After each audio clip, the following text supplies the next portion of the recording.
Jadi apa, Mas Agung, jadi Ya. goal settingnya apa yang ingin dicapai dengan Imlek tahun ini ya? Agak berbeda ya. Ya, baru pertama kali kita ngadain acara yang cukup appreciate ya. Kita mengapresiasi pentas budaya ini. Gimana, Mas Agung? Sebenarnya kami mengadakan festival Imlek bersama ini, tujuannya utama sebenarnya tertulis banget adalah untuk merajut kebinekaan, memperkuat kerukunan. Itu esensinya. Di bawahnya goal settingnya mengangkat, mempoint out bahwa Denpasar sebagai kota toleransi. Itu juga mengangkat Gajah Mada, pecinannya Denpasar, juga pecinan untuk Pulau Bali, untuk lebih mengangkat sebagai destinasi heritage. Oke. Itu. Terus juga mengajak masyarakat berkumpul bersama. Jadi itu acara kita mainnya di Lapangan Puputan. Jadi itu nanti akan mungkin orang yang udah lama nggak ketemu akan ketemu, kayak reuni dan mengumpulkan orang bersama sehingga komunikasi terjadi. Jadi menciptakan kebersamaan. Terus kita juga bikin tenda-tenda yang kita mengundang UMKM gratis. Itu sekitar 180-an gitu. Ada panitia yang brilian yang sedang ngurusin. Intinya juga untuk mengangkat perekonomian UMKM ini kan 2 tahun kita agak sudah terpuruk lah ya. Dan sekarang jadi biar grow up, mulai bangkit aktivasi ya gitu. Ya kita pilih juga. Sebenarnya ini juga kalau saya lapor sama Pak Wali, jadi juga meneruskan kayak rangkaian kayak kegiatan di Denpasar. Dari tadinya kan Denfest, ini Imlek bersama gitu. Jadi ini akan setiap tahun nantinya ya?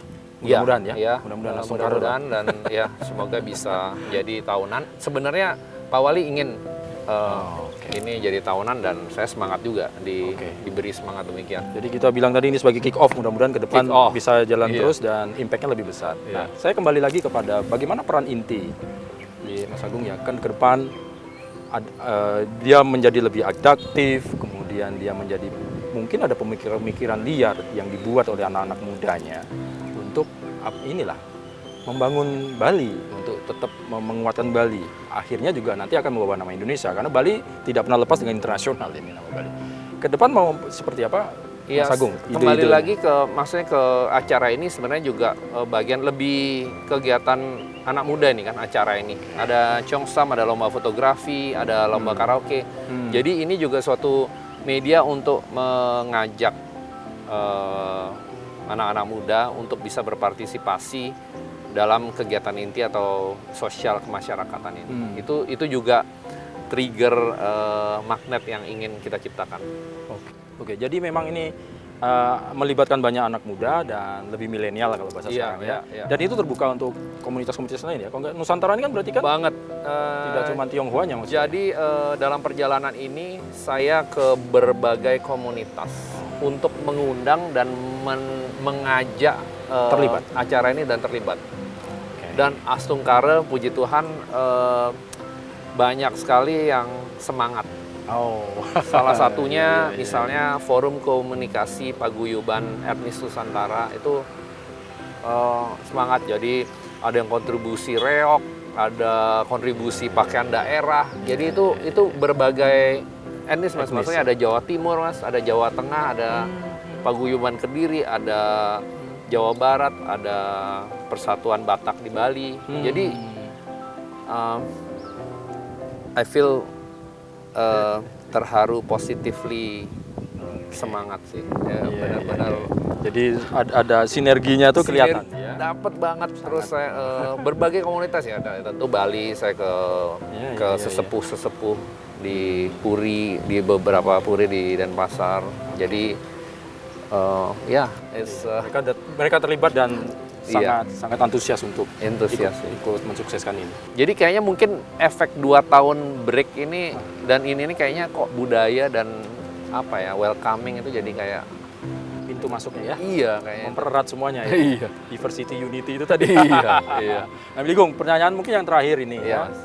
kan bagaimana untuk menjaga, tadi kan salah satu visinya adalah sebuah himpunan yang inklusif bukan eksklusif. Ya.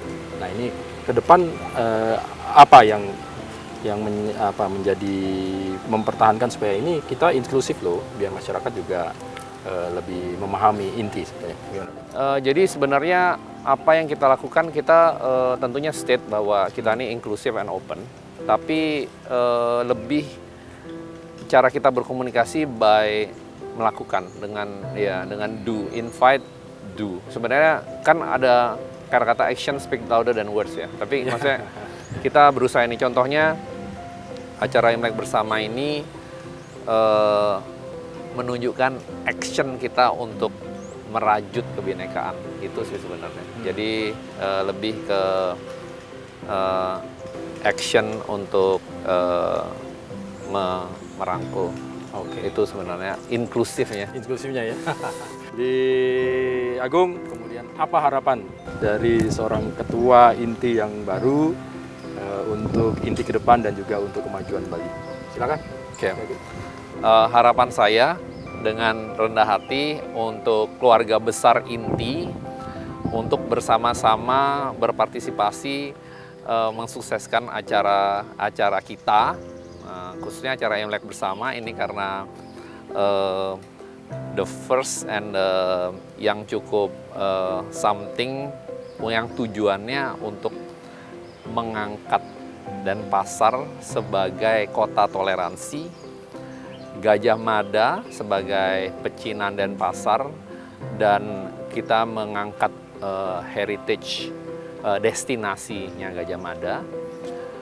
Terus juga kita bersama-sama supaya bisa merajut kebinekaan, karena kita Mas Bambang NKRI harga mati dan kita ini Pancasila. Soalnya dari sisi inti itu harapan saya untuk Semeton Titiang Bali dengan rendah hati ingin mengajak bersama-sama memeriahkan maksudnya acara Imlek bersama kebetulan ini, tapi sebenarnya tujuannya adalah untuk bersama-sama menjaga Bali, menjaga budaya Bali. Jadi Bali ini sudah kita dapat blessing alam yang indah, gimana kita menjaga, jangan membuang sampah sembarangan, menjaga sungai, laut, nilai-nilai ya. Penggunaan plastik misalnya dari sisi itu, tapi budayanya tetap kita jaga. Jadi we are blessed sebagai orang Bali, how together kita bersama untuk menjaga Bali tetap ajak. Ini yang paling penting. Jadi sebagai masyarakat Bali, walaupun memang mungkin ada keturunan dari Tionghoa, tapi kita adalah bagian dari orang Bali yang tidak melupakan akar budaya, maju bersama-sama ke depan untuk kepentingan Bali. Saya merasa orang Bali keturunan Tionghoa. Nah itu dia, tetap orang Bali. Terima kasih Matur Suksma, Mas Agung atas waktunya. Mudah-mudahan nanti Perhimpunan Inti masih banyak kegiatan-kegiatan yang tentunya bermanfaat kepada seluruh masyarakat, menghidupkan lagi Bali, bahkan sampai ke tingkat internasional. Dan yang paling penting adalah sejarah menyatakan bahwa warga Tionghoa Bali itu sudah dari abad kesekian, kemudian berkembang biak, kemudian berjalan sampai sekarang, dan sekarang ini ada generasi-generasi dalam tanda kutip milenial yang tentunya tidak melupakan akar budaya, tidak melupakan akar bangsa, bahwa kita intinya adalah kebinekaan, adalah kebersamaan NKRI, dan itu menjadi harga mati dari inti. Sekali lagi terima kasih Mas Agung, salam kami untuk masyarakat Tionghoa Bali. Terima kasih Bapak. Mudah-mudahan sukses selalu dan menjadi bagian elemen dari masyarakat yang tidak terpisahkan dan punya bukti nyata untuk pembangunan kita bersama. Sekali lagi terima kasih Matur Suksma.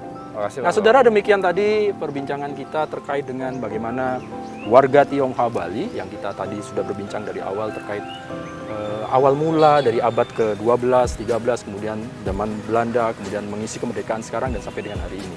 Mudah-mudahan ini sedikit banyak membawa wawasan dan pengetahuan kita bahwa sebetulnya alkulturasi budaya-budaya yang tadinya berbeda sekarang sudah menyatu dan sulit untuk dilepaskan dan mempunyai bentuk tersendiri yang kita bilang itulah keindonesiaan. Nah, ini yang kita akan rawat dan mudah-mudahan ke depan seluruh elemen bangsa dari setiap himpunan atau komunitas-komunitas yang ada di Indonesia dan terlebih ada yang di Bali tetap mengedepankan untuk kepentingan kita bersama, dalam hal ini kemajuan Bali yang kita cintai. Terima kasih atas kebersamaan Anda. Kita jumpa lagi dalam Sapa Redaksi On Location minggu depan. Terima kasih, matur sukses.